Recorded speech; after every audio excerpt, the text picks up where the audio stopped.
Okay, let's start with part number 2 of exemptions from GST.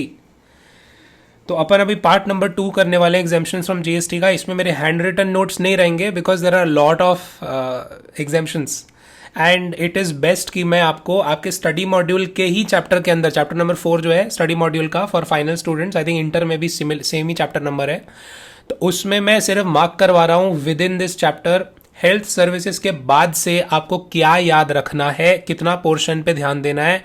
बहुत ज़्यादा junk दिया है इस चैप्टर में जो एग्जाम पर्सपेक्टिव से इंपॉर्टेंट नहीं है, तो वो सब में जो मैंने कुछ भी बीच में मार्क नहीं किया होगा ना, खाली खाली जगहें होंगी, वो सब इग्नोर करना. ये मैं पूरा पीडीएफ ये वाले चैप्टर का स्टडी मॉड्यूल का अपने गूगल ड्राइव पे शेयर कर दूंगा. You guys download it and have a look. Print लेना है प्रिंट ले लो, 4.39 page onwards. Whatever I've marked in this chapter, this page onwards, 4.39 page onwards, उतना मार्क्ड पोर्शन ही पढ़ना समझ समझ के. ओके, अभी चालू कर रहे हैं हम.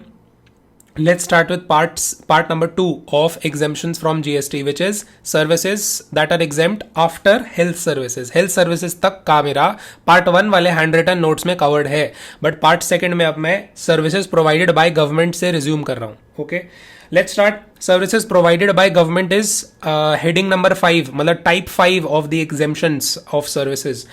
जो इसमें सिर्फ ये बाय गवर्नमेंट, मतलब अगर गवर्नमेंट कोई भी सर्विसेज प्रोवाइड करेगी, जो जो सर्विसेज इस हेडिंग में लिखी हुई हैं वो सर्विसेज एग्जेम्प्ट होंगी इररिस्पेक्टिव की उसका रेसिपिएंट. वो जहां रेसिपिएंट स्पेसिफिक होंगे वो लिखा होगा, बट बाय वाला जो मैंने आपको शुरू में भी बताया था नोटिफिकेशन कैसे पढ़ते हैं कि अगर बाय समथिंग करके लिखा है या बाय समवन करके लिखा है, कि उसमें ज्यादा फोकस इस बात पे करना है कि सर्विसेज प्रोवाइड कौन कर रहा है रादर देन की सर्विसेज रिसीव कौन कर रहा है, सर्विसेज किस टाइप की हैं. So main focus should be कि सर्विस प्रोवाइड कौन कर रहा है. इधर सर्विसेज प्रोवाइड कौन कर रहा है, it is being provided by the government. That government could be central government, state government, local authority, union territory. Okay, so we have to pay attention.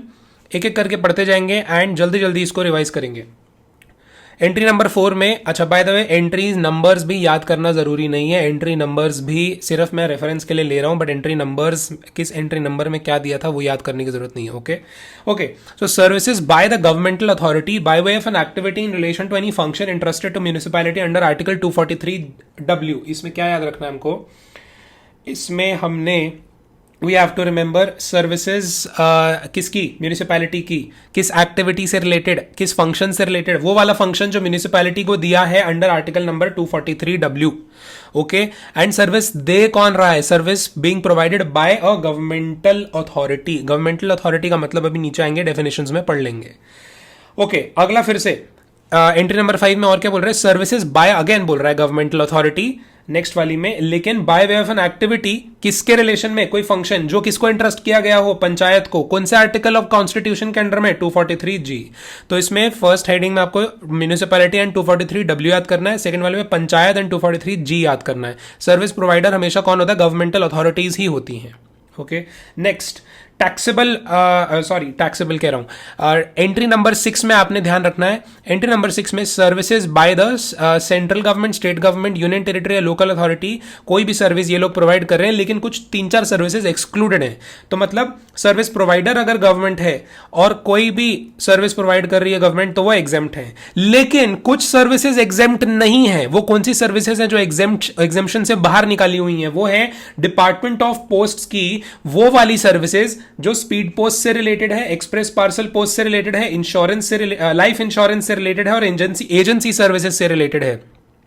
जो कौन प्रोवाइड कर रहा है, provided to a person other than the government. मतलब government to government यही वाली services provide हो रही होंगी, स्पीड पोस्ट, एजेंसी वगैरह गवर्नमेंट टू गवर्नमेंट प्रोवाइड हो रही होंगी तो वो एग्जेम्प्ट होंगी, लेकिन government to any other person provide हो रही होंगी तो एग्जेम्प्ट नहीं होंगी. कौन सी वाली, डिपार्टमेंट ऑफ पोस्ट की, कौन सी, speed post, express parcel post, life insurance and agency services. Okay, next B वाले में और क्या बाहर किया गया है एग्जेम्पशन से. बी वाले में services in relation to an aircraft और अ वेसल इनसाइड और outside the precincts of the port और द एयरपोर्ट. तो एयरक्राफ्ट या वेसल से रिलेटेड सर्विसेज, चाहे इनसाइड या outside the precincts of the airport या port. Next, transport of goods या पैसेंजर्स. जो गुड्स या पैसेंजर्स को ट्रांसपोर्ट करने की सर्विस होती है which is being provided by the government, it is out of scope of the exemption. मतलब टैक्सेबल है भाई, टैक्सेबल है. तो ए, बी और सी अगर गवर्नमेंट प्रोवाइड कर रही है किसी भी पर्सन को तो वो टैक्सेबल हैं. ओके। डी वाले में क्या बोल रहा है, any service other than the services that are covered under entries A से लेके C above provided to the business entities. अरे मतलब तो एक्सक्लूजन और क्या किया एग्जाम्शन से, ऐसी कोई भी सर्विस कर दी, ऑब्वियसली ए से लेके सी उनकी तो अलग ही कैटेगरी होगी, ए से लेके सी को छोड़ के अगर गवर्नमेंट प्रोवाइड कर रही है कोई भी सर्विस, किसको, बिजनेस एंटिटीज को। कौन सी बिजनेस एंटिटीज, मैंने यहां लिखा है रजिस्टर्ड वाली, जो जीएसटी में रजिस्टर्ड होती है ना बिजनेस एंटिटीज, उनको। तो अगर जीएसटी रजिस्टर्ड बिजनेस एंटिटीज को गवर्नमेंट सर्विस प्रोवाइड कर रही है तो वो जीएसटी एग्जेम्प्ट नहीं है। द आंसर इज नो, वो जीएसटी एग्जेम्प्ट नहीं है। Okay, so be very careful. तो मैंने यहाँ पे लेफ्ट में लिखा भी हुआ है ए से लेके डी तक में टैक्सेबल है, और ए में भी वो स्पेसिफिक एग्जाम्पशन ध्यान रखना कि ये डिपार्टमेंट ऑफ पोस्ट वाली सर्विसेज वगैरह जो गवर्नमेंट प्रोवाइड कर रही है किसको, किसी भी पर्सन को अदर देन द गवर्नमेंट, तो वो टैक्सेबल रहेगी। अगला एंट्री नंबर 7 में कह रहा है services provided by the central government, state government, union territory, local authority to किसको, बिजनेस एंटिटी जिसका एग्रीगेट टर्नओवर वो एग्जाम्पशन वाली 40 लाख से 20 लाख से या 10 लाख से कम है। तो क्या सीन है इसमें, सीन ये है सर कि जब गवर्नमेंट की सर्विस, जो गवर्नमेंट सर्विसेज प्रोवाइड करती है कोई भी ऐसी एंटिटीज को जो जीएसटी में एग्जेम्प्ट हैं, जो जीएसटी में रजिस्ट्रेशन नहीं लिया है जिन्होंने, क्योंकि उनका टर्नओवर थ्रेशोल्ड से कम है, रजिस्ट्रेशन वाले थ्रेशोल्ड से उनका मतलब टर्नओवर कम है, उन वाली एंटिटीज को अगर सर्विसेज प्रोवाइड कर रही है government, then it will be exempt. Okay, लेकिन एग्जाम्पशन से फिर से एक्सेप्शंस क्रिएट कर दिए। क्या एग्जाम्पशन से क्या चीजें बाहर करी, ए, बी और सी ऑफ एंट्री नंबर 6। तो मैंने ये जो department of post, aircraft, vessel, transport of goods, passengers बोला ना, वो तो बाहर ही रहेगा एग्जाम्पशन के, इवन अंडर एंट्री नंबर 7। और क्या बाहर रहेगा sir, services by way of renting of immovable property, ये भी एग्जाम्पशन से बाहर रहेगा, एग्जेम्प्ट नहीं है ये, it is taxable. Okay, so be very careful. आपको याद आ रहा होगा ये सिमिलर हमने थोड़े छोटे छोटे आइटम, ये वाले ए से लेके सी तक के जैसे छोटे छोटे आइटम हमने कहाँ और देखे थे, रिवर्स चार्ज मैकेनिज्म में भी देखे थे, वहां पे भी देखना, दोनों को कनेक्ट करने की कोशिश करना। ओके, सो ये वैसे फिर से बेटर है कि मैं यहाँ बता ही दूं, ए से लेके सी वाले जो आइटम है यहाँ पे ऊपर ना, ये वाले वहां पर भी बाहर थे, रिवर्स चार्ज मैकेनिज्म में भी बाहर था, उससे भी बाहर था। Anyway, entry number 8, by government to government services that are provided by the government, यानी कि central, state, union territory, local authority to another central, state, union territory, local authority. तो भाई ये भी एग्जेम्प्ट है, फिर से एक्सेप्शन क्रिएट किया। However nothing contained in this entry shall apply to services refer to in A, B and C of entry number 6 above. अरे भाई वही department of post, port and vessel and aircraft and transport of goods and passengers वाली यहां से भी बाहर कर दी। Government to government में भी वो वाली सर्विसेज, ए से लेके सी वाली सर्विसेज एग्जेम्पशन से बाहर कर दी, तो ध्यान रखना। एंट्री नंबर 6 में क्या कह रहा है, अगर सर्विस कौन दे रही है, गवर्नमेंट, कोई भी central, state, union territory, local authority, where the consideration for such service does not exceed 5000। तो कंसिडरेशन 5000 का से कम है तो, और गवर्नमेंट कोई भी सर्विस दे रही है तो वो एग्जेम्प्ट है। लेकिन इसमें से भी भाई फिर से however nothing in the containing in this entry shall apply to services referred to in A से लेके C तक ऑफ एंट्री नंबर 6 अब फिर बाहर कर दिया। तो फिर से ध्यान रखना, एंट्री नंबर 9 में भी A से लेके C तक of entry number 6 is out of scope of the exemption. अच्छा, एंड इसमें जो मैं कह रहा हूं कि consideration for that transaction is less than 5000, तो अगर 5000 का हम सीन कैसे देखेंगे, अगर कंटिन्यूअस सप्लाई ऑफ सर्विस होगी तो, जिसमें कंटिन्यूअसली कॉन्ट्रैक्चुअल बेसिस पे मंथली या ईयरली सर्विस चलती रहती है, उसमें हम देखेंगे then 5000 in a FY, 5000 in a financial year का थ्रेशोल्ड क्रॉस नहीं होना चाहिए। अगर फाइनेंशियल ईयर में 5000 से ज्यादा का चार्जेस लग रहा है कंटिन्यूअस सप्लाई ऑफ सर्विस का, तो फिर वो एग्जाम्पशन से बाहर हो जाएगा। ओके बॉस, नेक्स्ट क्या है, गवर्नमेंट एंटिटी अगर सर्विस दे रही है, supply of service by government entity, किसको, गवर्नमेंट को दे रही है या person specified by the government को दे रही है, लेकिन बिल किसके नाम पे ही फूटेगा, अगर तो अगर गवर्नमेंट के ही नाम पे बिल फूट रहा है लेकिन सर्विस किसी और पर्सन स्पेसिफाइड को दे रही है तो भी ये एग्जेम्प्ट ही मानी जाएगी। सर्विस प्रोवाइडर कौन है, गवर्नमेंट एंटिटी, बाय कौन है, बाय गवर्नमेंट एंटिटी, किसको दे रही है, गवर्नमेंट को, या फिर person specified by the government, लेकिन payment is being made by the government only. Okay done. Next, service of an old age home, old age home का सर्विस जो कि कौन रन कर रहा है, अगर ओल्ड एज होम को अगर या तो सेंट्रल या स्टेट गवर्नमेंट रन कर रही है या 12AA वाली इनकम टैक्स एक्ट वाली इंस्टीट्यूशन या एंटिटी रन कर रही है, तो अगर ओल्ड एज होम की सर्विस दी जा रही है, जिसको रन कौन कर रहा है, being run by central government या स्टेट गवर्नमेंट या 12AA registered entity under income tax act, किसको दे रही है? टू रेजिडेंट्स, अपने ही जो उसके अंदर रहते हैं ओल्ड एज होम में, जो ओल्ड पीपल रहते हैं उनको सर्विस मिल रही है।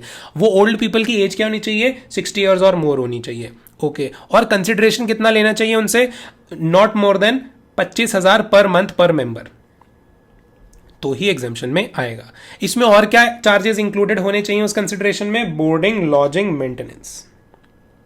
ठीक, 9D इज कंप्लीट। आगे आगे आ जाओ बॉस। 34A में और क्या बोल रहा है? मैंने आज शॉर्ट में लिख दिया है, service by the government to the public sector undertakings PSUs by way of guaranteeing the loans from the banks. तो PSUs कोई लोन्स ले रहे हैं, उनकी गारंटी कौन दे रही है? गवर्नमेंट गारंटी दे रही है। किसको दे रही है? बैंक्स को, फाइनेंशियल इंस्टीट्यूशंस को गारंटी दे रही है। ठीक है, तो that service is also exempt. और क्या एग्जेम्पशन है भाई? Service provided by the central government, state government, union territory, local authority by way of registration required under any law, या फिर testing, calibration, safety check, certification relating to protection और safety of workers, consumers, public at large, including the fire licence and required under any law for the time being in force. तो ये जो certification related, calibration, testing, regular, जैसे lift किसी building में काम कर रही है नहीं, उसका टेस्टिंग, फायर सेफ्टी मेंटेनेंस, उसका टेस्टिंग, उसका सर्टिफिकेशन, फायर लाइसेंस देना, रेस्टोरेंट्स वगैरह कोई फायर की, ये रेस्टोरेंट फायर सेफ्टी अप्रूव्ड है, ऐसा ऐसा, तो ये रजिस्ट्रेशन करना, टेस्टिंग करना, फायर लाइसेंस देना, ये सब काम जो central government, state government, union territory, local authority करती है भाई, क्या ये भी एग्जेम्प्ट है? हाँ जी भाई, ये भी एग्जेम्प्ट है। आगे, service provided by the central government, state government, union territory, local authority by way of passport issue करने की सर्विस, वीजा देने की सर्विस, ड्राइविंग लाइसेंस देने की सर्विस, बर्थ सर्टिफिकेट देने की सर्विस, डेथ सर्टिफिकेट इशू करने की सर्विस, सब एग्जेम्प्ट है। आगे, service with respect to tolerating non-performance of a contract for which the consideration in the form of fines या liquidated damages is payable। अरे मतलब ये है गवर्नमेंट को किसी पर्सन ने फाइन्स पे किए, बिकॉज कोई कॉन्ट्रैक्ट होगा जिसके रिस्पेक्ट में वो पर्सन गवर्नमेंट के लिए वो कॉन्ट्रैक्ट परफॉर्म कर नहीं पा रहा है, तो गवर्नमेंट ने बोला इनको कि जो भी पर्सन को अपॉइंट किया था कि कोई कॉन्ट्रैक्ट करने के लिए, कोई काम करने के लिए, कि अब तुम फाइन पे करोगे, अब तुम पेनल्टी पे करोगे, हम सह रहे हैं तुम्हारा ये जो बार बार तुम नॉन परफॉर्मेंस ऑफ कॉन्ट्रैक्ट कर रहे हो। ठीक है, तो this person is suppose to pay fines to the government for it. So when the government is receiving these fines, is it liable to GST? The answer is no. It is also exempt. So this activity of toleration of non-performance of contract जो government सह रही है, जिसके रिलेशन में fines ले रही है उस पर्सन से, वो exempt है। आगे आ जाओ बॉस। 63 वाली एंट्री में, assignment of right to use natural resources to an individual farmer for cultivation of plants, rearing of all life forms of animals, ये सब जो राइट एक्सरसाइज करने के लिए गवर्नमेंट आगे असाइन करती है किसको? इंडिविजुअल फार्मर्स को, जिससे कि वो प्लांट्स या रेयरिंग ऑफ लाइफ फॉर्म्स वगैरह टाइप वाली एक्टिविटीज कर पाए किसी लैंड पे, किसी नेचुरल रिसोर्स पे, एक्सेप्ट रेयरिंग ऑफ हॉर्सेज का रेयरिंग अलाउड नहीं है। और फाइनली किस पर्पस के लिए? For food, fibre, fuel, raw material और अदर सिमिलर एक्टिविटी या सिमिलर प्रोडक्ट्स, ये भी एग्जेम्प्ट है। ठीक है, आगे मर्चेंट ओवरटाइम चार्जेस जो होते हैं वो भी एग्जेम्प्ट है। तो ये जो डिप्यूटेड ऑफिसर्स होते हैं जिनको बियॉन्ड ऑफिस आवर्स या ऑन हॉलीडेज इंस्पेक्शन कराने के लिए या कंटेनर स्टफिंग का काम करने के लिए अपॉइंट किया जाता है और उनको मर्चेंट ओवरटाइम चार्जेस पे किए जाते हैं, वो सब भी एग्जेम्प्ट है। तो मर्चेंट ओवरटाइम चार्जेस के नाम से याद कर लेना, merchant overtime charges are exempt. Then service of excess royalty collection contractor. अरे सीन क्या रहता है, स्टेट गवर्नमेंट ना मिनरल्स जो होते हैं किसी स्टेट में, मिनरल्स जो माइन किए जाते हैं लैंड में से, लैंड के अंदर में से जो माइनिंग की जाती है, वो कॉन्ट्रैक्टर्स करते हैं। Those contractors who are appointed, who are actually, इसमें लिखा है माइनिंग लीज होल्डर्स जिनको बोला जाता है, those mining lease holders, they are suppose to pay a certain amount of royalty to the state government. और रॉयल्टी कलेक्ट करने का बीच में इंटरमीडियरी कौन रख दिया जाता है? ERCC। तो ERCC करके एक ऑफिसर होते हैं स्टेट गवर्नमेंट के, जो कि रॉयल्टी कलेक्ट करते हैं माइनिंग लीज होल्डर से और स्टेट गवर्नमेंट को दे देते हैं। तो ये जो सर्विस है which is supplied by the state government to this ERCC by way of assigning the right to collect the royalty on behalf of state government on the mineral dispatched by the mining lease holders is actually exempt. लेकिन एक restriction है, ये जितना GST इन्होंने collect किया, ERCC ने mining lease holder से और स्टेट गवर्नमेंट को पकड़ा दिया, तो ये GST जो कलेक्ट किया अगर ये कम पड़ा, if this GST is less, then this exemption will be restricted to that amount which is less. मतलब मैंने यहाँ पे लिखा है if GST collected is lesser than the GST exempt, जितना GST exempt किया है ERCC की सर्विसेज पे, उस उतने जीएसटी एग्जेम्पशन वाली अमाउंट्स से अगर कंपेयर करें हम GST collected from the mining lease holders को, तो माइनिंग लीज होल्डर से जितना जीएसटी कलेक्ट किया इन ईआरसीसी वाले ऑफिसर्स ने वो कम पड़ा अगर, तो देन जो डेफिसिट है ना, deficit will have to be paid by the ERCC from their own pocket to the government. तो exemption shall be restricted to the amount of GST paid by the mining lease holders and the difference to be paid by the ERCC. मैंने ERC किया हुआ है, इसको ठीक कर देता हूँ. It is to be paid by ERCC. ठीक है. अच्छा, this is ERCC. ठीक है बॉस, पढ़ लेना इसको एक बारी, बट मैंने शॉर्ट में आपको एकदम संक्षेप में टू द पॉइंट मैंने जवाब आपको दे दिया है कि एंट्री नंबर 65B में कब वो डेफिसिट वाला सीन होएगा. लास्ट एंट्री जो सर्विसेज प्रोवाइडेड बाय गवर्नमेंट में आता है वो है services provided bye rehabilitation professionals, जो कि rehabilitation council of India act के अंडर में रजिस्टर्ड होते हैं, जो कि कौन सी टाइप की सर्विस देते हैं, रिहैबिलिटेशन रिलेटेड, काउंसलिंग, थेरेपी वगैरह एंड सच अदर एक्टिविटी. कहां पर देते हैं? मेडिकल एस्टैब्लिशमेंट्स में, एजुकेशनल इंस्टीट्यूशंस में, रिहैबिलिटेशन सेंटर्स में, जो कि कहां से, जो कि किसके द्वारा एस्टैब्लिश्ड है? एस्टैब्लिश्ड बाय द गवर्नमेंट या फिर 12AA वाला जो ट्रस्ट है इनकम टैक्स एक्ट के अंडर में. ठीक है, तो ये जो रिहैबिलिटेशन प्रोफेशनल्स की सर्विसेज है ये भी एग्जेम्प्ट है. अब आ जाओ नीचे, बिजनेस एंटिटी वगैरह. ठीक है, ये आपने डेफिनेशन पढ़नी है गवर्नमेंट अथॉरिटी और गवर्नमेंट एंटिटी की. गवर्नमेंट अथॉरिटी कौन सी होती है? कोई भी अथॉरिटी या board which is set up by the act of the parliament और स्टेट लेजिस्लेचर और it is established by any government with 90% और more participation by way of equity या control to carry out any function, जो कि municipality का है under 243W या पंचायत का है under 243G. And government entity क्या है? बहुत ही सिमिलर डेफिनेशन है, लेकिन इसमें 243W और 243G वाला एस्पेक्ट मिसिंग है. किससे? गवर्नमेंट एंटिटी से. तो गवर्नमेंटल अथॉरिटी ना डायरेक्टली कॉन्स्टिट्यूशनली रिकॉग्नाइज्ड एंटिटीज होती हैं. गवर्नमेंट और जो गवर्नमेंट एंटिटी होती है ना वो separately formed by the government होती है. दोनों का आविष्कार, दोनों का मेक बहुत सिमिलर होता है, लेकिन governmental authority will have a constitutional function banking under article 243W with respect to municipality या 243G with respect to panchayat, but government entity will not have a constitutional backing under article 243W or 243G as the case may be. तो ऐसा आप ध्यान रख लेना. बाकी बीच का छोड़ दो, जो मैंने छोड़ा हुआ छोड़ो, जो मार्क किया है उसी पे फोकस करो. क्या मार्क किया अगला मैंने? Meaning of local authority. एक बारी रीड कर लेना, अच्छे से समझ लेना. लोकल अथॉरिटी के डेफिनेशन के अंदर पंचायत आती है, म्यूनिसिपैलिटी आता है, म्यूनिसिपल कमेटी आता है, जिला परिषद आता है, डिस्ट्रिक्ट बोर्ड आता है सर, और क्या आता है? कैंटनमेंट बोर्ड आता है, रीजनल काउंसिल या district council, development board and regional council. ठीक, क्या नहीं आता? अरे जो लोकल डेवलपमेंट अथॉरिटीज कॉन्स्टिट्यूटेड होती है ना, जो मैंने लिखा local development authorities set up by the state governments to undertake development works वगैरह वगैरह, like development Delhi development authority, Ahmedabad development authority, Bangalore development authority, ये तरीके के जो लोकल अथॉरिटीज सेटअप होती है ना, लोकल डेवलपमेंट बोर्ड्स वगैरह, ये सब लोकल अथॉरिटी के डेफिनेशन में नहीं आते हैं. ओके, फिर क्या सीन है? फिर मैंने यहाँ पे अलग से कुछ इंपॉर्टेंट इंफॉर्मेशन मार्क करी हुई है आपके लिए. मैंने लिखा है GST on services that are supplied by the governments to a business entity whose turnover is exceeds such amount in preceding year as makes it eligible for exemption. मतलब registered वाली एंटिटीज को अगर सर्विसेज प्रोवाइड करी जा रही हैं bye the government, then GST on such services is payable under reverse charge by such business entity. ठीक है. However, reverse charge provisions are not applicable to renting of immovable property services provided to unregistered persons and where specified services are being provided to such business entity. ठीक है, ये हमने reverse charge में cover कर लिया था. ये example है कि देख लेना. Small business entities carrying on a business relating to consulting engineer services in Delhi, aggregate turnover of the entity in the preceding financial year does not exceed 20 lakh, thus no taxes payable on services received by it from the government या local authority. ठीक है boss, समझ आ गया.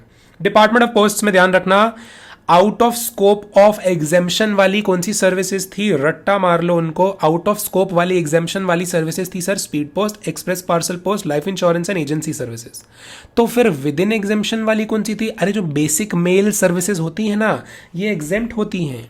And transfer of money, money order, saving account का operation, what else, issue of postal orders, pension payment, such other services, ये सब exempt है भाई। तो exempt क्या नहीं है, ये वाली, ये चार जो सर्विसेज हैं, एजेंसी सर्विसेज भी इसमें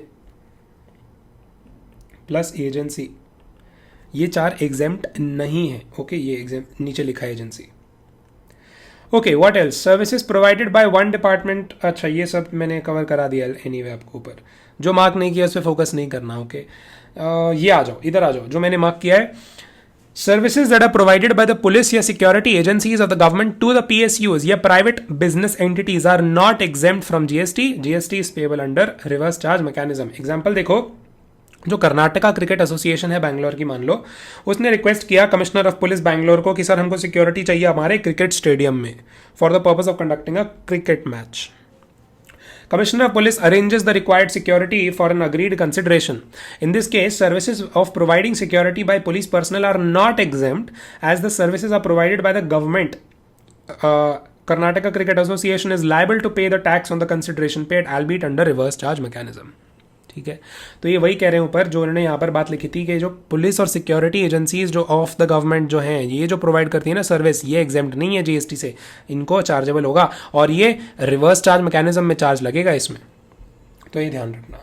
आगे आ जाओ, आगे आ जाओ। हाँ, आगे एक चीज़ और है, मैंने आपको toleration of non performance of contract वाला एग्जाम्पल तो दे दिया, उसका ये public works department of Karnataka वाला एग्जाम्पल है, इसको एक बार रीड कर लेना, बहुत ईजी है, बहुत ही आसान है, you will easily be able to understand. तो ये मैंने लिखा ही है, any consideration received by the government from any person और supplier for non performance of contract is exempted from tax. Read that example. General insurance policies जो state government provide करती है, जहां पर जैसे मान लो स्टेट गवर्नमेंट के ही या पुलिस पर्सनल को या एम्प्लॉइज ऑफ इलेक्ट्रिसिटी डिपार्टमेंट को, students of colleges and private colleges वगैरह को, जहां पर प्रीमियम जो है ना इंश्योरेंस का, जो वो एम्प्लॉइज और स्टूडेंट्स खुद अपनी जेब से देते हैं, क्या वो एग्जेम्प्ट है जीएसटी से? द आंसर इज यस, क्योंकि वो बाय गवर्नमेंट वाले एंट्री नंबर 6 में कवर हो रहा है। तो और उस केस में क्या, जहां पर इन्हीं लोगों को सर्विसेज इंश्योरेंस की मिल रही हैं, इन्हीं electricity department, police personal, students in the government institutions वगैरह, लेकिन उसमें जो पूरा जिम्मा, पूरी की पूरी responsibility of the premium is being handled by central government या स्टेट गवर्नमेंट, यूनियन टेरिटरी, वो किस एंट्री में कवर होएगा? अरे वो इस वाली एंट्री नंबर 40 में कवर हो जाएगा, वो टू गवर्नमेंट वाली एंट्री में कवर हो जाता है, इसलिए वो भी एग्जेम्प्ट है। ओके, आगे आ जाएं। So services by the government are complete now. अब नेक्स्ट मेन हेडिंग पे आते हैं। Next main heading is your construction related services.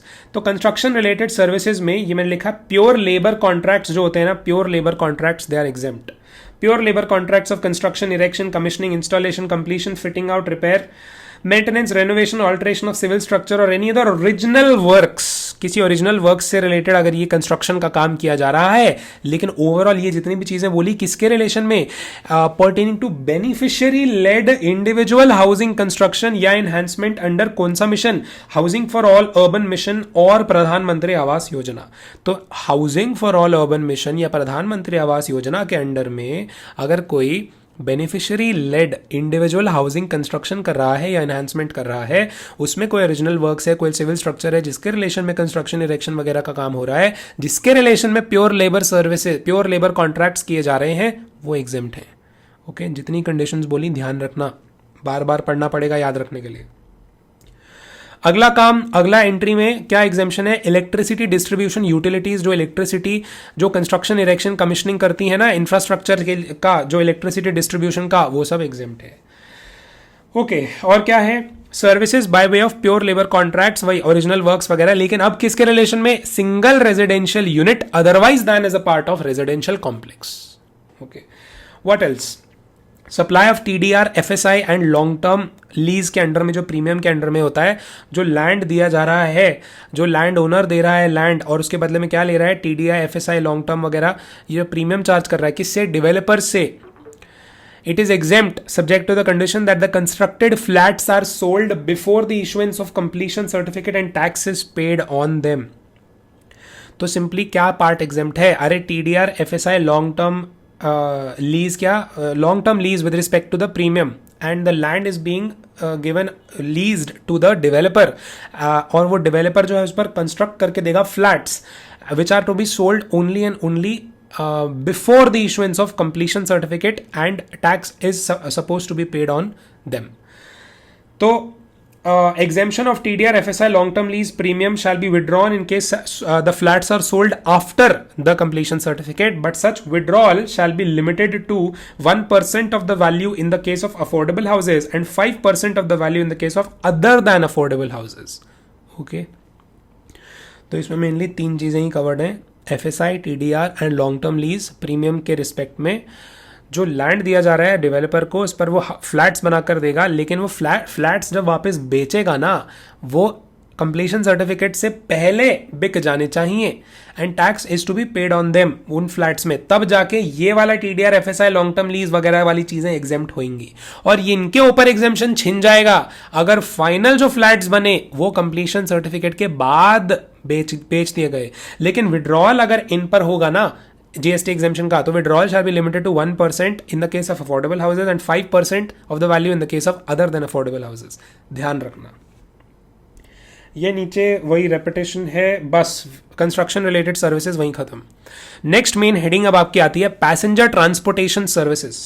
So transport of passengers with और without accompanied belongings by air, तो एयर ट्रांसपोर्ट हो रहा है ना पैसेंजर्स का, वो एग्जेम्प्ट है, चाहे डिपार्चर चाहे अराइवल। कहां से हो रहा है? अगर इन स्टेट से जिनके मैंने नाम लिखे, AP यानी कि अरुणाचल प्रदेश, आसाम, सिक्किम, बागडोगर एंड मेघालय, एंड बाकी 4 आपकी special category states money, Mizo, Naga, Tripura, which is Manipur, Mizoram, Nagaland and Tripura.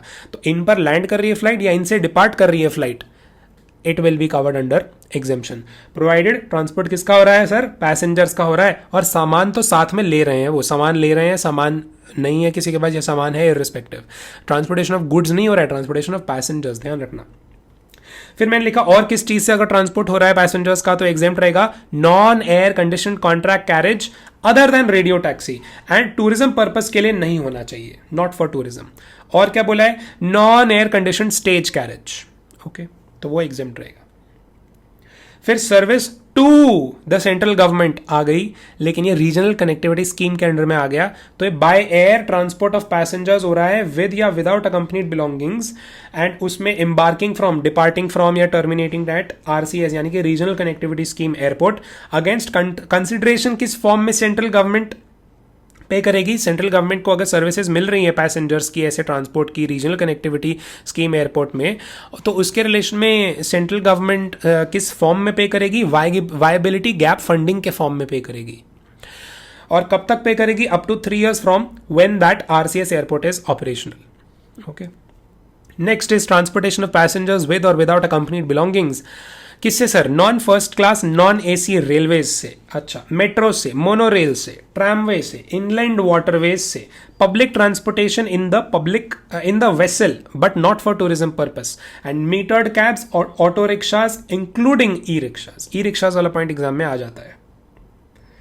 आगे आ जाओ, ये आप एग्जाम्पल देख लेना एक बार, आप समझ जाओगे। ये रीडिंग लेनी है तो ले लेना, वरना ठीक है, इतना इंपॉर्टेंट नहीं है। एक ई-रिक्शा के डेफिनेशन में है ना, power of e rickshaw not exceeding 4000 watts, ये ध्यान रखना।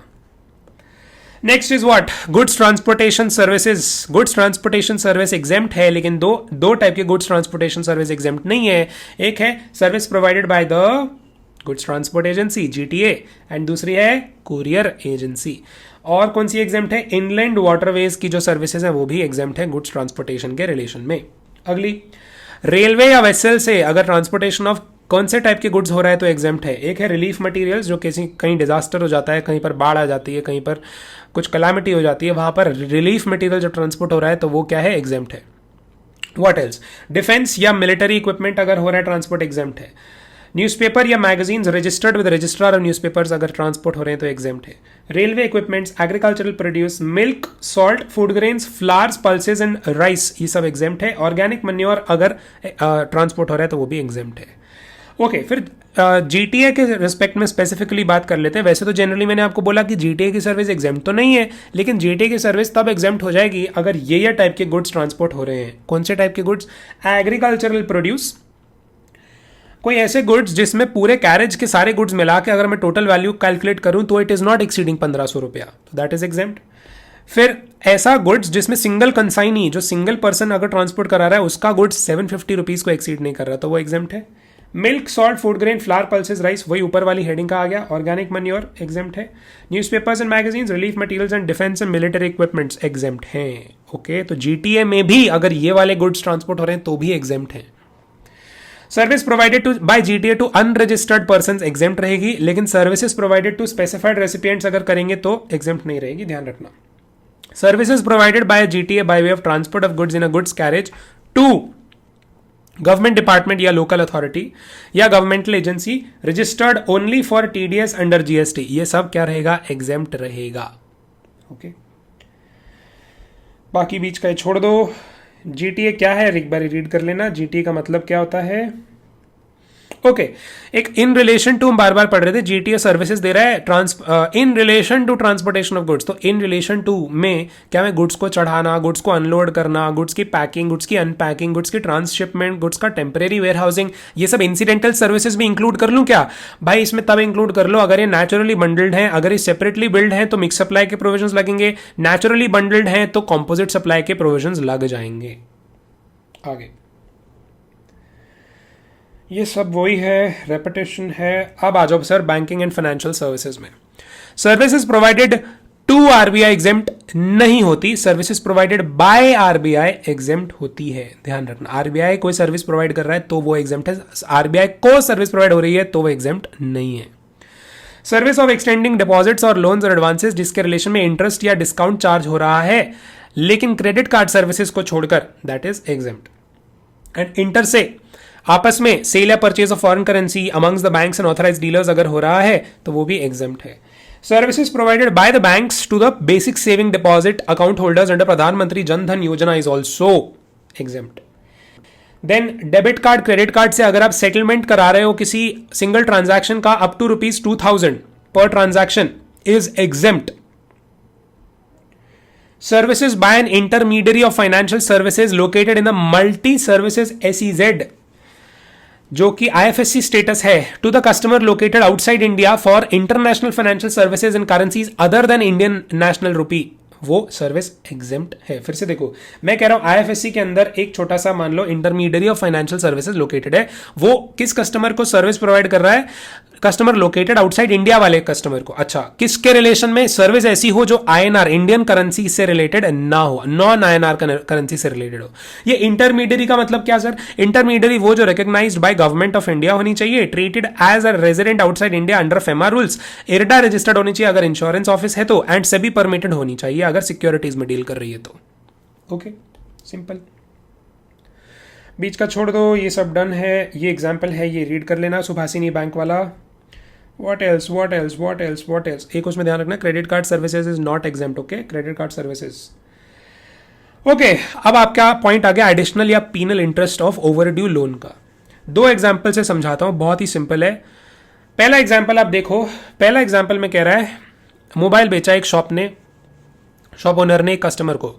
मोबाइल का वैसे वैल्यू कितना है? 40,000 है, लेकिन कस्टमर को ऑप्शन दिया कि तुम ना भाई अभी एकदम से अगर 40,000 नहीं दे सकते हो तो तुम पे इन इंस्टॉलमेंट्स कर दो। यू पे इन इंस्टॉलमेंट्स, यू पे मी 11,000 rupees every month for 4 months। सो एक तरीके से बोलो क्या, 1,000 रुपीज जो एक्स्ट्रा ले रहा है ना एवरी मंथ, दैट इज एक तरीके से a charge for an interest on the loan.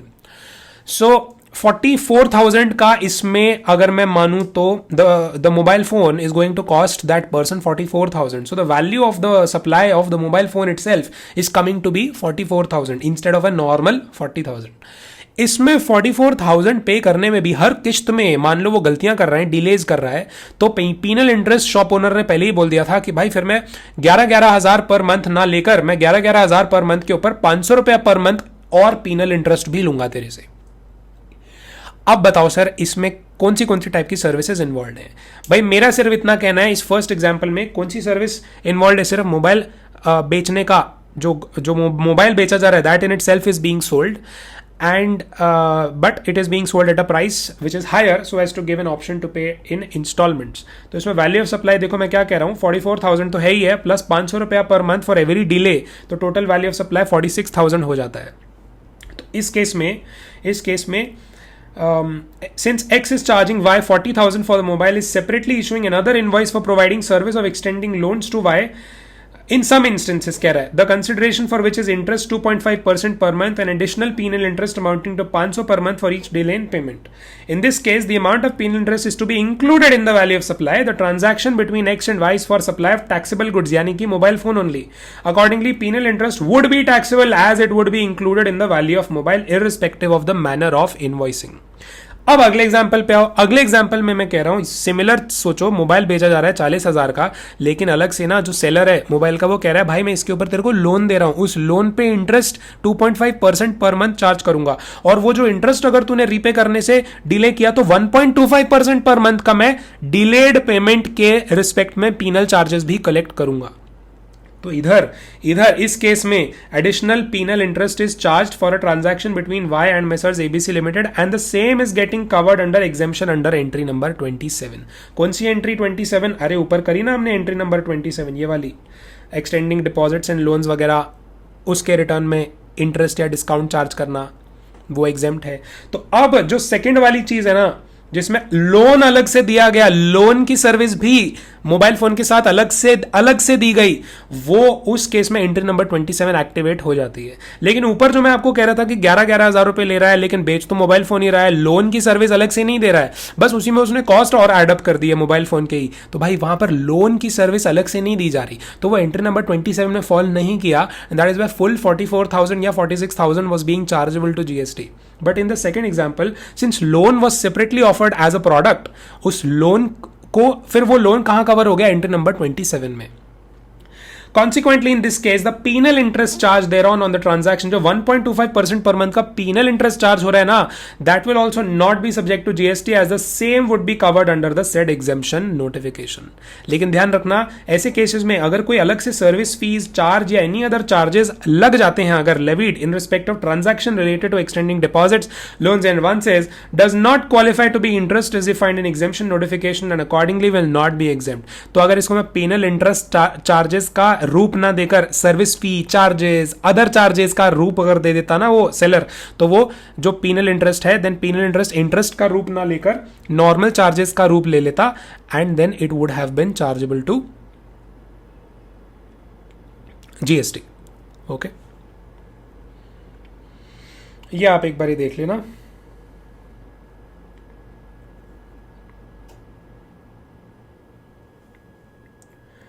What else? I think ये इतना हो गया है कवर. ये एक बार रीड कर लेना, 44,000 और 46,000 और वो 40,000 वाला एग्जाम्पल वो रीड कर लेना. अब लाइफ इंश्योरेंस बिजनेस से अपन रिज्यूम करेंगे. Okay guys, let's resume from life insurance business services. Life insurance business services में first and foremost entry number is entry number 28. इसमें है अगर लाइफ इंश्योरेंस की सर्विसेज कौन प्रोवाइड कर रहा है? PFRDA, which is your Pension Fund Regulatory and Development Authority of India, under the national pension system. तो under the national pension system PFRDA कोई भी सर्विसेज प्रोवाइड करेगी तो वो life insurance business related of course, तो वो क्या रहेगी? एग्जेम्प्ट रहेगी.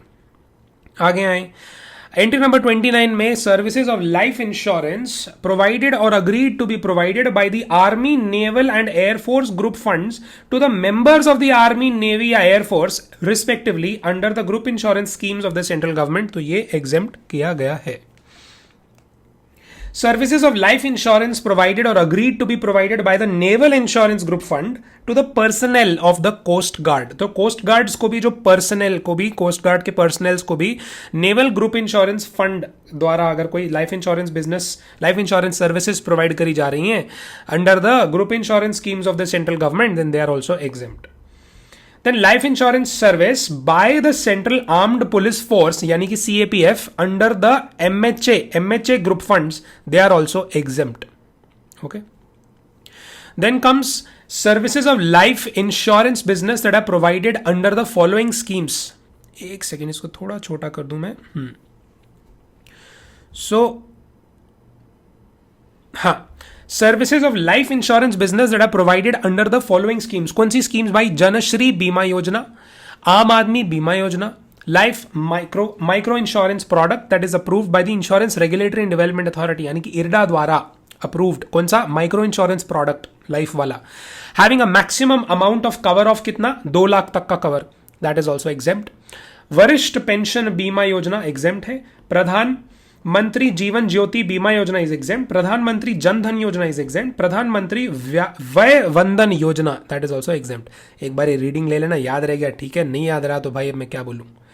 You will have to try to read it as many number of times as possible, but उसके बाद भी देखो गुंजाइश रहेगी कि भूल जाओगे, तो कोई बात नहीं, रीड करके छोड़ दो, इतना टेंशन मत लो, प्रेशर मत लो इतना. आगे, service provided bye specified bodies. कौन सी स्पेसिफाइड बॉडीज अगर सर्विसेज प्रोवाइड करेंगी तो उनकी सारी सर्विसेज एग्जेम्प्ट रहेंगी. स्टैट्यूटरी बॉडीज हैं ये सारी.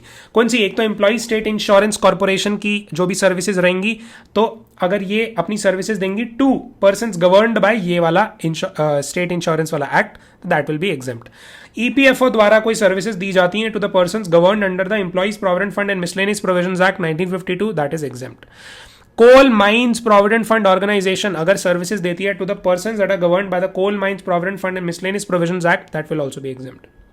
नेशनल पेंशन सिस्टम ट्रस्ट अगर सर्विसेज देता है to its members against consideration in the form of administrative fees, तो ये भी एग्जेम्प्ट रहेगा. इरडा अगर सर्विसेज देती है इंश्योरर्स को अंडर इरडा एक्ट, तो वो एग्जेम्प्ट रहेगा. सेबी अगर सर्विसेज देता है to the protection of interest of investors in securities and to promote development of regulation of the securities market, तो वो भी एग्जेम्प्ट रहता है. ओके, नेक्स्ट पे आते हैं जनरल इंश्योरेंस बिजनेस सर्विसेज क्या एग्जेम्प्ट हैं. ढेर सारे इसमें स्कीम्स हैं जनरल इंश्योरेंस बिजनेस के. इन सभी स्कीम्स की एक बार रीडिंग ले लेना, याद रह गया तो ग्रेट. एक बंगला शस्य बीमा जरूर याद कर लेना, ये नया ऐड हुआ है तो इसके आने के चांसेस ज्यादा है. तो Bangla Shasya Bima you need to remember, rest of them just give them a reading. Services by way of reinsurance of the insurance schemes. Reinsurance service is also exempt under the general insurance category. Pension schemes में collection of contribution वाली services Atal pension Yojana के under में, that is exempt. Then services by way of collection of contribution under any pension scheme of the state governments, that is also exempt. फिर आ जाते हैं business facilitator और correspondents की services पे. मैंने आपको पहले भी बताया था रिवर्स चार्ज मैकेनिज्म वाले चैप्टर में, चार्ज ऑफ जीएसटी वाले चैप्टर में, कि business correspondents and business facilitators का ये रोल होता है, बैंक्स को ये सर्विसेज प्रोवाइड करते हैं with respect to helping the rural people to open branches of the bank accounts with the rural branches. हाँ, मतलब they help the rural people in opening their bank accounts with the rural area branches of the banks. तो एक तरीके से ये intermediary बन जाते हैं between the banks on one hand and the rural people on the other hand. ये लोग घर घर जाते हैं, लोगों को बोलते हैं रूरल एरियाज में कि आप आइए इस बैंक में अपना, अगर आपका बैंक अकाउंट नहीं खुला है तो आइए बैंक अकाउंट खोलिए इस बैंक में. तो एक तरीके से मेन सर्विस, ये दोनों को ही सर्विसेज दे रहे हैं. ये उन लोगों को भी दे रहे हैं सर्विसेज जिनका ये बैंक अकाउंट खुलवाने में मदद कर रहे हैं, और ये बैंक्स को भी मदद कर रहे हैं by helping the banks get more and more accounts open in the rural areas. तो इनकी सर्विसेज ना एग्जेम्प्ट करी गई हैं. So services by the business correspondent या business facilitator to the banks with respect to these rural account openings is exempt. तो जो banks को जो सर्विस दे रहे हैं वो तो एग्जेम्प्ट है. फिर ये बिजनेस कॉरेस्पॉन्डेंट बिजनेस फैसिलिटेटर्स क्या होते हैं, अपने अंडर में और एजेंट्स अपॉइंट कर लेते हैं, इंटरमीडियरीज अपॉइंट कर लेते हैं. तो वो जो इंटरमीडियरी या एजेंट्स अगर इन बीसी या बीएफ को जो सर्विसेज दे रहे हैं, क्या वो भी एग्जेम्प्ट रहेगा? The answer is yes, that is also exempt. फिर business facilitator business correspondent insurance companies को भी मदद करते हैं रूरल एरियाज में लोगों को इंश्योरेंस पॉलिसीज बेच के, तो दैट इज ऑल्सो एग्जेम्प्ट. ठीक, ये मैंने यहाँ पे छोटा सा पॉइंट्स लिखे मार्क किए हैं. According to the RBI guidelines, while the business correspondents are permitted to carry out transactions on behalf of the bank as agents, the BFs can refer the clients, pursue the clients proposal and facilitate the bank to carry out its transactions, but can not transact on behalf of the bank. तो ये ध्यान रखना, बीसीज and बीएफ्स में फर्क ये है. BCs के पास प्रॉपर बैंक की अथॉरिटीज होते हैं, they are almost like bank officers only, but BFs can only refer the clients to the banks, but they can't operate for the bank. Similarly, insurance companies engage BCs and BFs to provide insurance services in the remote areas. तो ये भी रहता है, इनका help करते हैं. So, अगर rural areas वाली ब्रांचेस के रिस्पेक्ट में बैंक अकाउंट अगर नहीं खुलवा रहे हैं ना, तो वो एग्जेम्पशन से बाहर चला जाएगा। अगर एग्जेम्पशन से बाहर चला जाएगा तो फिर चार्ज जो जीएसटी का होगा वो पे कौन करेगा? So wherever the services provided by the BF या BC to the banking company and services provided by the intermediary of the BF या बीसी टू द बीएफ या BC do not fall within this scope of this entry, यानी कि वो rural branches वाली चीज नहीं हो रही है, फिर the GST will be payable on such services. However, the banking company is the person liable to pay GST under reverse charge in respect of commission या fees charged for the taxable services provided by the BF to a banking company. Similarly, the GST on the taxable services provided by the agents of the BCs to the BCs is payable under reverse charge by the BCs. Okay, ध्यान रखना। आगे आगे आगे yes, services provided to the government में आ जाते हैं हम। इसमें आपकी first and foremost services pure services, of course works contract को छोड़ के और composite supply involving supply of goods वगैरह को छोड़ के जो प्योर सर्विसेज होती हैं और गवर्नमेंट को प्रोवाइड करी जा रही हैं, टू द गवर्नमेंट प्रोवाइड करी जा रही हैं, तो वो एग्जेम्प्ट हैं। Provided to the central government, state government, union territory, local authority और गवर्नमेंट अथॉरिटी और गवर्नमेंट एंटिटी, तो इन लोगों को, इन चीज़ों, इन एंटिटीज़ को, गवर्नमेंट्स को, गवर्नमेंट एंटिटीज़ को या गवर्नमेंट अथॉरिटीज़ को अगर ये सर्विसेज, कोई भी सर्विसेज हो रही हैं तो वो एग्जेम्प्ट हैं। By way of an activity in relation to function interested, तो ऊपर मैंने जो भी सर्विसेज बोली they should be always and always in relation to, अगर एंट्री 3 में कवर होना है तो जो भी सर्विसेज मैं कह रहा हूं, pure services other than works contract and composite supply of goods and any other service which is being provided to the government या government entity या local authority वगैरह, they should be exempt only and only if they are in relation to an activity that is in relation to a function that is entrusted to a panchayat under कौन सा article भाई? Article 243G, and in relation to any function entrusted to a municipality under article 243W of the constitution। तो पंचायत और municipality से related article 243G and 243W से related services अगर government को provide करी जा रही हैं, someone is providing services to the government, then it is exempt. Okay, अगला कॉम्पोजिट सप्लाई ऑफ गुड्स या services to the government. Composite supply of goods या services in which the value of the goods that is included within that package is not more than 25% of the value of the whole composite supply is exempt provided to the central government, state government, union territory, local authority। Again ये वाली services, entry 3A वाली services भी 243G panchayat से related या 243W municipality से related होनी चाहिए। Service provided by fair price shops to the governments, जिसमें वो क्या बेचते हैं? फेयर प्राइस शॉप्स क्या होती हैं? जो बिलो पॉवर्टी लाइन लोगों को पब्लिक डिस्ट्रीब्यूशन सिस्टम के अंडर में सस्ते में माल बेचती हैं, सस्ते में खाना पीने का सामान बेचती हैं, जैसे कि food grains, kerosene, sugar, edible oil, PDS system में, पब्लिक डिस्ट्रीब्यूशन सिस्टम के अंडर में। तो ये जो सर्विसेज दे रही हैं और उसके बदले में कमीशन या मार्जिन चार्ज कर रही हैं गवर्नमेंट से, तो ये भी एग्जेम्प्ट है। अंडर एनी इंश्योरेंस स्कीम अगर गवर्नमेंट प्रोवाइड कर रही है कोई सर्विस तो वो एग्जेम्प्ट है। It is covered under entry number 40। Services provided to the governments under insurance scheme for which total premium is paid by the government itself is exempt. Service provided to the governments under any training programs for which total expenditure is borne by the governments only, that is also exempt। और ये जो GST and GST portal वगैरह की जो services हैं वो भी exempt करी गई हैं अगर वो गवर्नमेंट को सर्विस प्रोवाइड हो रही हैं तो। ये दो एग्जांपल्स देखना, आपको सब समझ आ जाएगा इसमें मैं क्या बात कर रहा हूँ गवर्नमेंट सर्विसेज का। Next heading is leasing services. भाई लीजिंग सर्विसेज में आपने इतना ध्यान रखना है दैट अपफ्रंट प्रीमियम चार्ज किया जाता है बाय द गवर्नमेंट बॉडीज जब वो लीज पर देते हैं इंडस्ट्रियल डेवलपमेंट के लिए for the purpose of financial services infrastructure. किसी डेवलपर को लैंड देते हैं, तो जो गवर्नमेंट लैंड देती है डेवलपर को कि वो उसको डेवलप किया जाए एंड उसको इस तरीके से डेवलप किया जाए कि हमारा फाइनेंशियल सेक्टर का इंफ्रास्ट्रक्चर ग्रो करे, तो वो जो अपफ्रंट प्रीमियम चार्ज किया जा रहा है, लीजिंग करी जा रही है, वो चीज़ एग्जेम्प्ट हो जाएगी फ्रॉम जीएसटी। इसमें कौन सी बॉडीज गवर्नमेंट की अगर लैंड लीज पर दें टू द डेवलपर्स तो एग्जेम्प्ट है, वो हैं एक तो हमारा अगर lease is being provided by the state government, industrial development corporations या अंडरटेकिंग्स और by any other entity having 20% और more ownership of central government, state government, union territory to the developers. ठीक है, तो ये बॉडीज, ये गवर्नमेंट बॉडीज यानी कि state governments, industrial development corporations या अंडरटेकिंग्स या कोई भी एंटिटी जिसमें हैविंग 20% और more ownership of the central government, state government या यूनियन टेरिटरी, जब ये लोग लीज पर देते हैं प्लॉट्स या लैंड किसको, डेवलपर्स को, जिससे कि वो उसको इंफ्रास्ट्रक्चर ऑफ फाइनेंशियल बिजनेस का अच्छे से डेवलपमेंट कर पाए, तो वो चीज़ एग्जेम्प्ट हो जाएगी। कंडीशंस कुछ दी हुई हैं। कंडीशंस में क्या कह रहे हैं कि lease plots should be used for the purpose for which they are allotted, that is for industrial और financial activity in an industrial और financial business area. State governments concerned shall monitor and enforce the above conditions as per the order issued by the state government in this regard. In case of any violation, मतलब मान लो financial sector development के लिए नहीं, वो किसी और काम के लिए प्लॉट ऑफ लैंड को और किसी काम के लिए मॉल वॉल बनाने के लिए डेवलपमेंट करने लग गए फिर तो in case of any violation या subsequent change of land use due to any reason whatsoever, the original lessor या original lessee as well as any subsequent lessee, buyer या owner shall be jointly and severally liable to pay such amount of central tax as would have been payable on the upfront amount। मतलब जो central GST exempt किया गया है फिर वो payable हो जाएगा for the long term lease of plots, but for exemption contained herein along with the applicable interest and penalty, interest और पेनल्टी समेत। तो मैंने आपको बोला अगर वो लैंड का डेवलपमेंट या कोई और या किसी भी और पर्पस के लिए यूज़ होने लग गया एंड वो फाइनेंशियल सेक्टर के डेवलपमेंट के लिए, इंफ्रास्ट्रक्चर के लिए डेवलपमेंट नहीं हो रहा है उस लैंड का, मान लो मॉल वॉल बन रहे हैं, कुछ और ही हो रहा है, किसी पर्सनल प्रॉपर्टी किसी ने बना ली है उस लैंड को, तो then every person who is the subsequent acquirer of that land, जिसने वो खरीदा है, सबको अपनी जेब से जितना जीएसटी एग्जेम्प्ट किया गया था ओरिजिनली वो पे करना पड़ेगा along with interest and penalty.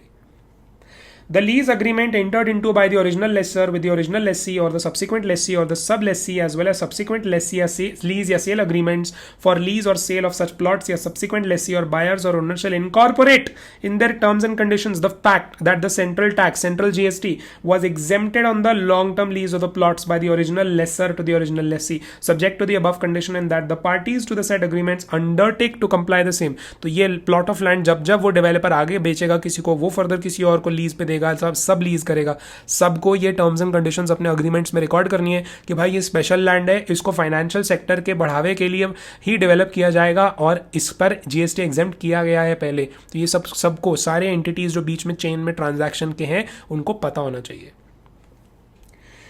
Services of leasing, अगली और क्या एंट्री है जो एग्जेम्पशन में कवर्ड है वो है अगर Indian rail financial corporation lease पर देती है लोकोमोटिव्स, वैगन्स, कोचेस वगैरह इंडियन रेलवेज को, तो वो एग्जेम्प्ट रहती है। ओके आगे आ जाए जरा लीगल सर्विसेज पे आए। लीगल सर्विसेज में क्या सीन है? लीगल सर्विसेज में 3 टाइप की सर्विसेज आपकी एग्जेम्प्ट रहती हैं। एक तो वो सर्विसेज जो एंट्री 45 के अंडर में आर्बिट्रल ट्रिब्यूनल प्रोवाइड करता है किसी भी पर्सन को जो बिजनेस एंटिटी नहीं है, अदर देन बिजनेस एंटिटी मतलब someone who is not registered under GST या who is not a registrable entity under GST. तो एक तो जीएसटी एग्जेम्प्ट वाले लोगों को अगर आर्बिट्रल ट्रिब्यूनल सर्विसेज दे रहा है तो वो एग्जेम्प्ट है।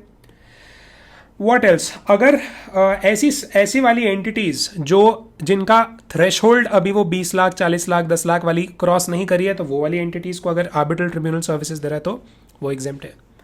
लास्टली गवर्नमेंट्स को अगर आर्बिट्रल ट्रिब्यूनल सर्विसेज दे रहा है तो वो भी एग्जेम्प्ट है।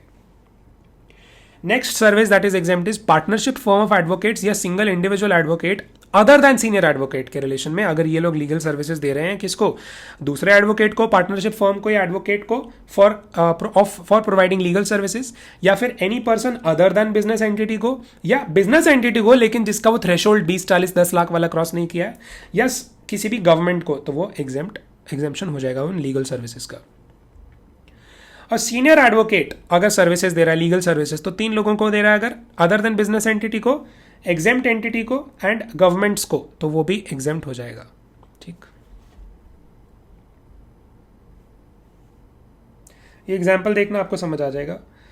नेक्स्ट है sponsorship of sports events.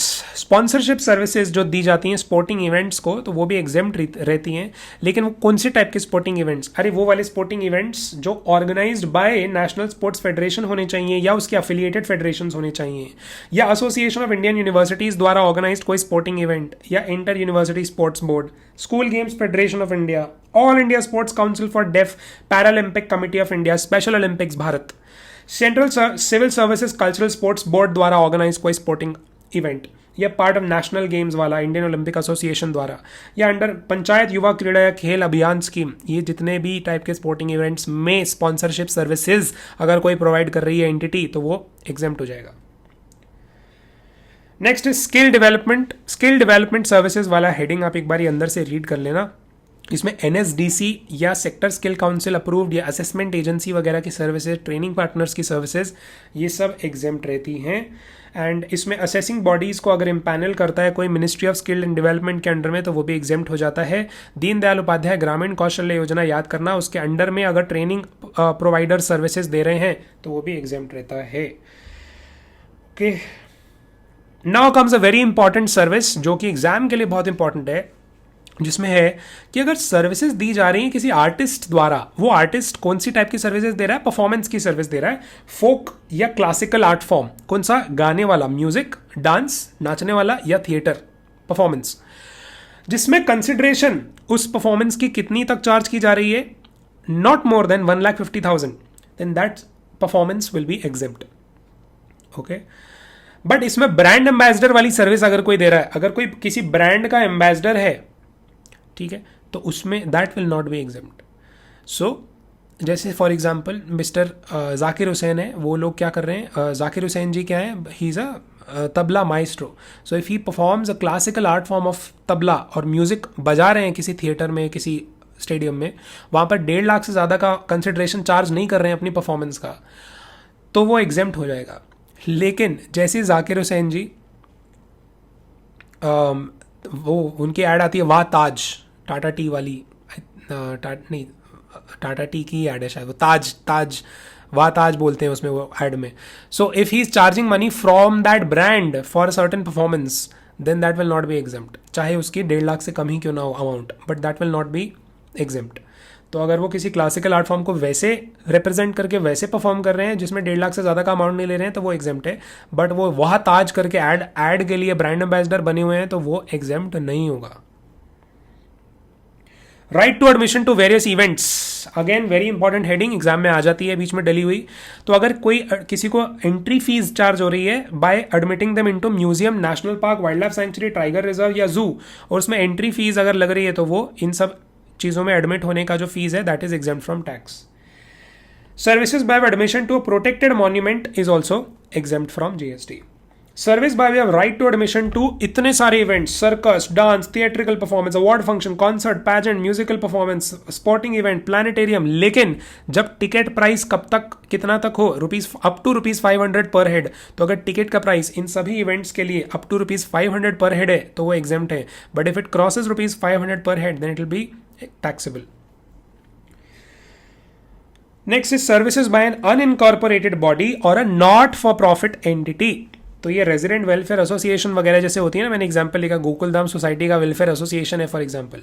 It is providing services to its own members by way of से रीइंबर्समेंट ऑफ चार्जेस या share of contribution as a trade union, या फिर for the provision of carrying out of any activity which is exempt from the levy of GST, या फिर up to an amount of 7,500 per month per member for sourcing of goods या services from a third person, जिसका enjoyment कब कौन लोग करें? उसी society के कॉमनली सभी लोग यूज करें। तो मेनली रेजिडेंट वेलफेयर एसोसिएशंस अगर अपनी सर्विसेज प्रोवाइड कर रही हैं अपने ही मेंबर्स को, किस रिस्पेक्ट में? As a trade union in respect of those activities जो वैसे ही एग्जेम्प्ट हैं फ्रॉम जीएसटी, या in respect of any other activity जिसमें वो थर्ड पार्टी से सामान खरीद के अपने ही वेलफेयर एसोसिएशन, अपने ही सोसाइटी के मेंबर्स में बांट रही है, और उसके लिए चार्जेस अपने मेंबर से कितने इकट्ठे कर रही है? Not more then 7,500 per month per member. तो ये सब एग्जेम्प्ट रहेगा अंडर एंट्री नंबर 77। मैंने इसको भी बहुत इंपॉर्टेंट मार्क किया है, इसको नीचे भी डिस्कस और करेंगे, एग्जांपल्स हैं इसमें एक दो अच्छे। Next entry is service provided by an unincorporated body or not profit entity registered under any law for the time being in force engaged in activities relating to welfare of industrial or agricultural labor या farmers। तो agricultural labor या farmers के welfare के लिए कोई unincorporated या NGO वगैरह काम कर रहा है under the any law, तो वो allowed है, it is exempt under GST। या फिर for promotion of trade, commerce, industry, agriculture, art, science, literature, culture, sports, education, social welfare, charitable activities and protection of environment, इन कामों में अगर कोई legally under any law कोई NGO वगैरह काम कर रहा है तो it is exempt. To its own members against, और अगर वो अपने ही मेंबर्स को, एनजीओ अपने ही मेंबर्स को, या वो एसोसिएशन अपने ही मेंबर्स को जो भी सर्विस दे रही है against a consideration in the form of membership fee up to an amount of ₹1,000 per member per year, then it is only then it is exempt. तो 1,000 per member per annum per year याद रखना। अभी वो cooperative, वो गोकुलधाम वाले example पे आते हैं. मैंने लिखा है resident welfare association of Chulbul housing society registered under GST calculated the maintenance of charges of 6,000 per month per member in collected, sorry, and in this case no GST to be charge. ठीक है ना, 6,000 per month per member है ना भाई, up to 7,500 allowed था ना पर month per member, तो it's okay. If in the above example, other things remaining the same, the Resident Welfare Association of Chulbul Housing Society collected the maintenance charges of 9,000 per month per member. मान लो 9,000 per month per member लेने लग गया, then GST at the rate of 18% shall be payable on the entire amount of 9,000 and not on just 1,500. पूरे 9,000 per month per member पे GST लगेगा ही लगेगा. The turnover of Resident Welfare Association of Bulbul Housing Society located in New Delhi in financial year is 15 lakh. It has collected the maintenance charges of 6,000 per month per member. Resident Welfare Association is not providing any other taxable services. In this case, RWA is not required to take registration under GST since its aggregate turnover is less than 20 lakh. तो इसमें क्या होगा?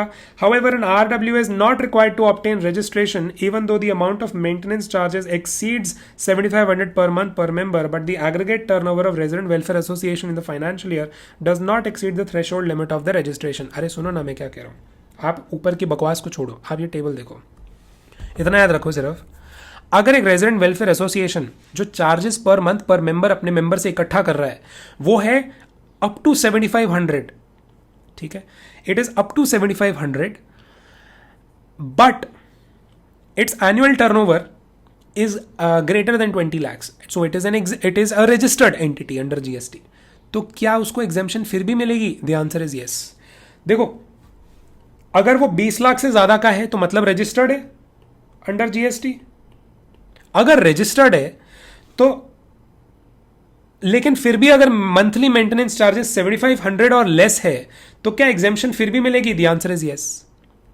और अगर वो registered है लेकिन monthly maintenance charges more than 7,500 per month per member इकट्ठा कर रहा है अपने मेंबर लोग से, तो क्या एग्जेम्पशन रहेगी? The answer is no, exemption छिन जाएगी. तो वेदर एग्जाम्प्ट में फिर नो हो जाएगा. ओके, फिर मैं कह रहा हूं, फिर से अब दूसरे पॉइंट ऑफ व्यू से देखते हैं. मैं कह रहा हूं अभी वो नॉन रजिस्टर्ड एंटिटी है जिसमें उसका भी थ्रेशोल्ड 20 लाख से क्रॉस नहीं किया है पर एनम. अब बताओ, अब अगर वो अपने मेंबर से greater than 7,500 per month per member amount इकट्ठा कर रही है, क्या एग्जेम्पशन रहेगा? द आंसर इज यस, क्योंकि ये वाली चीज तो एक्टिवेट हो गई लेकिन वो नॉन रजिस्टर्ड एंटिटी है ना भाई, तो वो जीएसटी क्यों देगी अभी भी? तो इसमें भी अगर एग्जेम्पशन हटना है, एग्जेम्पशन अगर रहना है तो इसमें भी दोनों में से एक कंडीशन हमेशा अनसैटिस्फाइड ही रहनी चाहिए. मतलब नॉन रजिस्टर्ड अगर एंटिटी है, चाहे उसका 7,500 से ज़्यादा का अमाउंट कलेक्ट कर रही है चाहे कम का अमाउंट कलेक्ट कर रही है, वो एग्जेम्प्ट ही रहेगा because both the conditions are not being met. So for any resident welfare association to be able to chargeable to GST, दोनों चीज़ें होनी चाहिए. एक तो उसका थ्रेशोल्ड जो है 20 लाख को क्रॉस करना चाहिए and it should be a registered entity under GST, and secondly उसका जो पर मंथ पर मेंबर अमाउंट वो कलेक्ट कर रही है अपने मेंबर से, it should be crossing 7,500, only then it will be chargeable to GST. दोनों में से एक भी कंडीशन एक्टिवेट होएगी और दूसरी नहीं होएगी तो वो एग्जेम्पशन रहेगा ही रहेगा. Okay, then exemption will not be taken away. Okay, एक चीज और है, अगर किसी के 2 या 2 से ज्यादा फ्लैट्स हैं किसी हाउसिंग सोसाइटी में, उसको कैसे देखें? Then 7,500 per month per member on maintenance for exemption वगैरह कैसे देखें? Then the ceiling of 7,500 per month per member shall be applied separately for each residential apartment owned by that person. Okay, आगे आगे आगे. हाँ, it is important to note that RWA यानी कि Resident Welfare Association is entitled to take input tax credit of GST that is paid by them on capital goods यानी कि generators, water pumps, lawn furniture, goods वगैरह and other sanitary hardware, fillings etc. and input services जो वो लेते हैं repair and maintenance की, तो उसका ITC ले सकती है Resident Welfare Association. Used by it for making supplies to its members and use such ITC for discharge of GST, the liability on such supplies where the amount that is charged for such supplies is more than 7,500 per month per member. ठीक है, clear है. जहां पर registered entity है और GST liability हो रही है क्योंकि 7,500 पर मंथ पर मेंबर को क्रॉस भी कर रहा है, वहां पर इनपुट टैक्स क्रेडिट तो ले ही सकती है वो, जो इनपुट सर्विसेज हैं उस पर या इनपुट गुड्स हैं, कैपिटल गुड्स हैं उन पर. अगला एग्जाम्पल देखो, RWA of tin housing society registered under GST, registered entity है भाई, has collected the maintenance charges of 9,000 पर मंथ पर मेंबर, रजिस्टर्ड भी है और greater than 7,500 per month per member भी कलेक्ट कर लिया उसने अपने 1,000 मेंबर से। तो एक तो GST लाइबिलिटी तो हो ही गई, कितनी हो गई 18% on the amount of 90 lakh. अगर हम करें 90 लाख कैसे आया, 9,000 इंटू 1,000, तो 90 लाख का अमाउंट पे 18% अगर करेंगे तो 16,20,000 का अमाउंट आपका GST का लाइबिलिटी आ गया। Now RWA can utilize the input tax credit of rupees 1 lakh that is paid on the purchase of swings for gardens, ITC of 20,000 on electric cables and ITC of 15,000 on plumbing services। तो ये सब input tax credit वो ले पाएगी। Statutory dues such as property tax, electricity charges forming part of the monthly maintenance bill raised by the society on its members would be excluded while computing the aforesaid monthly limit of 7,500। तो जो bills वगैरह का जो share है इन लोगों का, जो resident welfare association collect करती है मेंबर से और एक साथ इलेक्ट्रिसिटी डिपार्टमेंट को पे कराती है, उसको 7,500 में मत गिनना भाई। ओके, अब taxability of various charges collected by societies, याद रखना A society may collect the following charges from the members on quarterly basis as follows।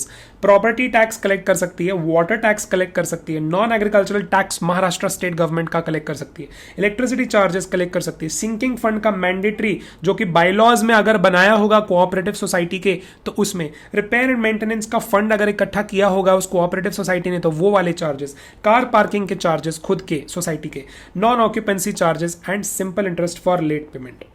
अब CBIC ने क्लैरिफाई किया है कि ऊपर जो मैंने बोला ना कि की property tax, water tax and non agricultural tax जो इकट्ठा कर रही है ये सोसाइटी अपने मेंबर्स से एंड एक साथ गवर्नमेंट को डिपॉजिट कराती है, तो क्या इस पर GST लगेगा? The answer is no. ये तो सिंपली एक जगह से टैक्स अपने मेंबर से कलेक्ट करके गवर्नमेंट को दे आती है। This is not leviable to tax, तो GST इज नॉट लेविएबल।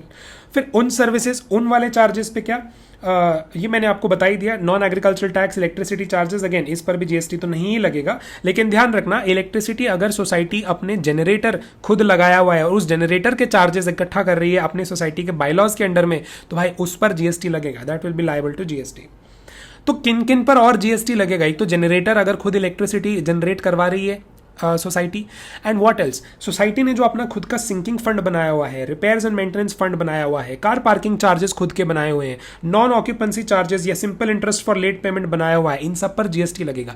ये legally collected statutory taxes collection के अंडर में नहीं आते, ये एग्जेम्प्ट नहीं होंगे। सोसाइटी ने खुद से बनाए हैं, खुद के चार्जेस हैं, तो ये एग्जेम्प्ट नहीं होंगे। These will be chargeable to GST। Okay, so be careful about these charges. आगे आ जाए, अदर एग्जेम्प्ट सर्विसेज में आ जाते हैं। Transfer of any business as a going concern is exempt from tax as a whole और an independent part thereof, ध्यान रखना।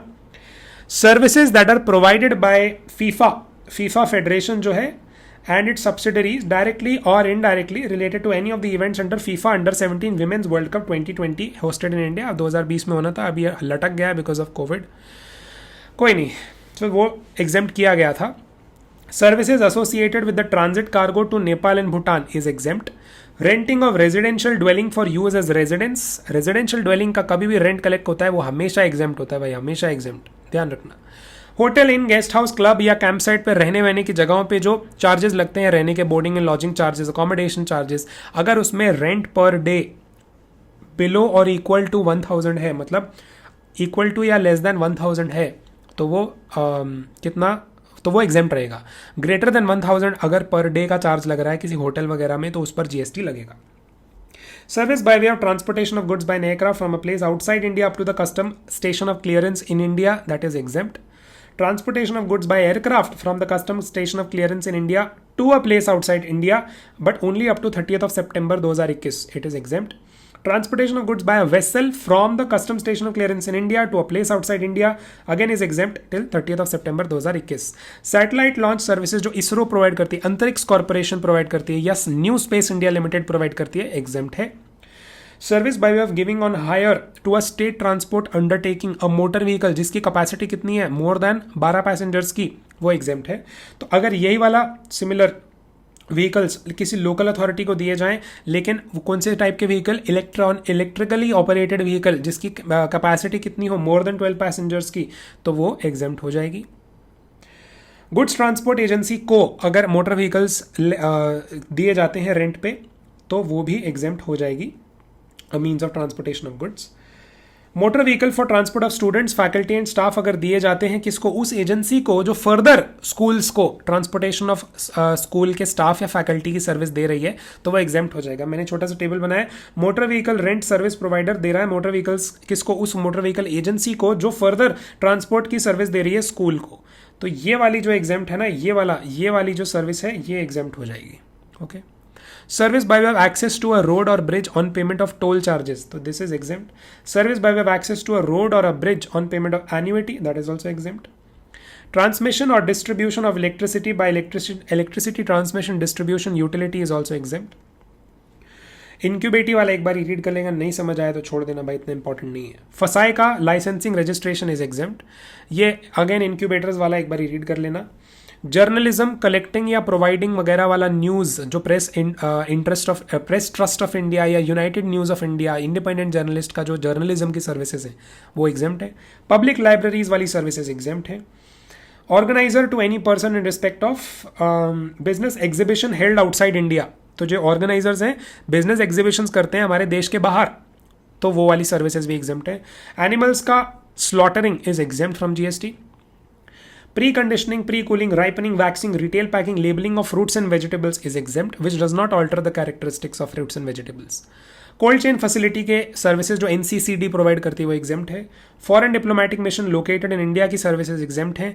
आरटीआई एक्ट के अंडर में इंफॉर्मेशन प्रोवाइड करना is also exempt. Recognize sports body को service provide करी जा रही है by an individual as a player, referee, umpire, coach, team manager another recognize sports body, so ये लोग जो सर्विसेज प्रोवाइड कर रहे हैं एग्जेम्प्ट है।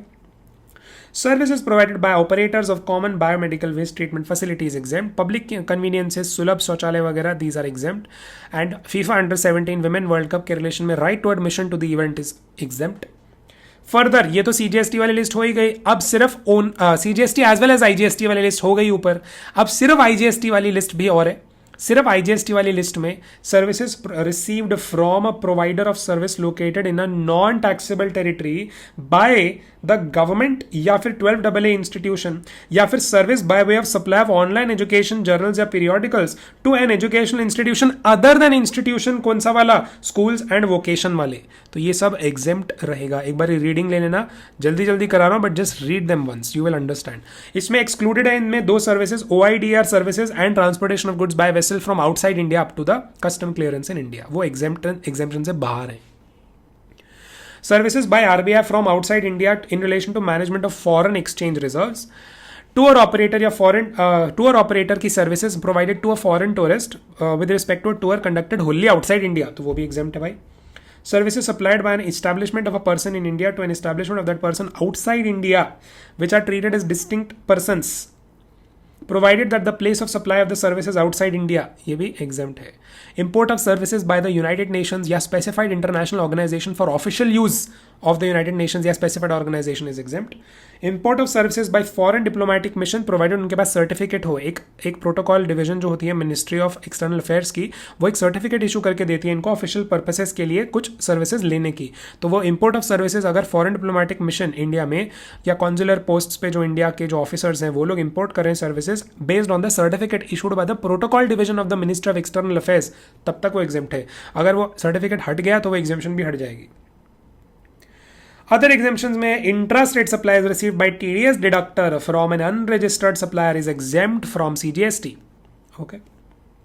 Services imported by the SCZ unit या developer is exempt from IGST. Central government का share profit petroleum में, मैंने सप्लाई वाले चैप्टर में प्रॉफिट पेट्रोलियम का कंसेप्ट आपको बताया था, जिसमें सेंट्रल गवर्नमेंट का जो शेयर होता है प्रॉफिट पेट्रोलियम में, दैट इज एग्जेम्प्ट। इंट्रास्टेट तो है ही है, इंटरस्टेट भी एग्जेम्प्ट कर दिया है अब, it is exempted from IGST also. IGST exempted to the extent it is paid on consideration attributable to royalty and license fee, जो already transaction value under the custom valuation rules में अगर already include हो गया वो royalty and licence फी और उसके ऊपर custom duty पे कर दी गई है ऑलरेडी, तो उसको IGST से एग्जेम्प्ट कर दिया जाएगा। ये जब आप कस्टम पढ़ोगे तो आपको बेटर समझ आ जाएगा। This completes your whole exemption वाला चैप्टर।